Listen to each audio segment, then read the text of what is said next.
نشرة جروب الرجاله بالصدفه البحته، والله البحته اللي مش هتتكرر تاني او يمكن تتكرر، يعني مش متاكده. قلت اروح اشوف معسكر الرجاله بيقولوا ايه هناك. لقيت ايه بقى؟ 9 اسباب تخليك تتجوز بنت من الارياف، الاخيره ستدهشك. 1 بنات الارياف ولا صاحبه ولا حبه قبل كده، فانت هتكون اول واحد في حياتها وتضمن انك تربيها على ايدك.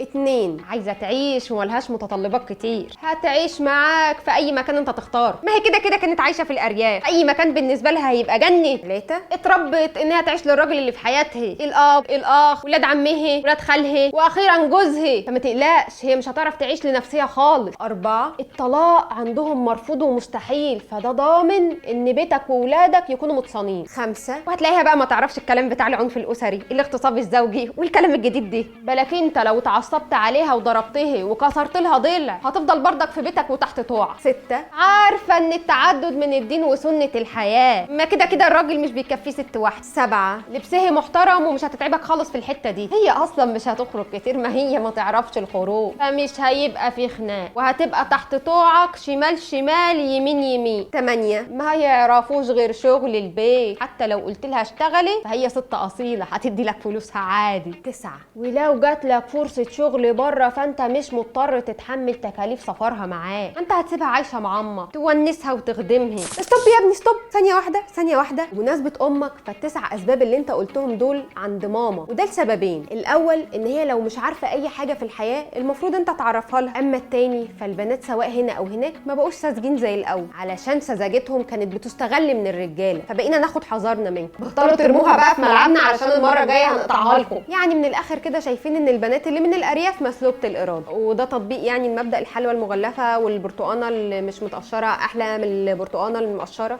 والله يا جماعه البرتقانه المتقشره اسهل واحلى. وانا من رايي ان كل دي اساطير، بنات الارياف زي بنات البندر عادي، النت مخلاش، وفي الارياف بيحبوا يصاحبوا عادي، ما هي مشاعر يا جماعه، وعندهم صحاب ولاد من المدارس والجامعه، ما هي دي طبيعه الحياه، وبيسافروا وبيروحوا ويجوا، عندهم شخصيه وحريه اختيار. حتى اغلب الاهالي في الارياف ما بقتش تجبر بناتها على حاجه زي زمان، وبنات الارياف عينيهم مفتحه وعندهم متطلبات وطموحات زي البنات اللي في المدن بالظبط، ما ده حقهم. واصلا دي حاجه حلوه ان بنات الارياف تبتدي تعرف حقوقها واحتياجاتها وتعبر عن ده بكل حريه، ما تخليش حد يحسسك ان ده عيب او حاجه وحشه. المشكله هنا انك بتدي لنفس الحق انك تحكم على غيرك لمجرد ان هو بيعيش في مكان مختلف عن المكان اللي انت عايش فيه، لا وبتدي لنفسك كمان افضليه مش موجوده، وبتفترض افتراضات مش صحيحه وبتتشرط وتتامر. يكفي انك بتبقى داخل عشان انت ذكر في البطاقه واصلا بتبقى مقطع السمكه وديلها، بس في نفس الوقت عاوزها ما اتكلمتش مع ولد قبلك، وده علشان يغنوا لك ايوه يا وعرفت تنقي. انت عارف المشكله هنا ايه بقى؟ انك اهبل وكلنا عارفين انك اهبل. حب بنات الارياف يا جماعه،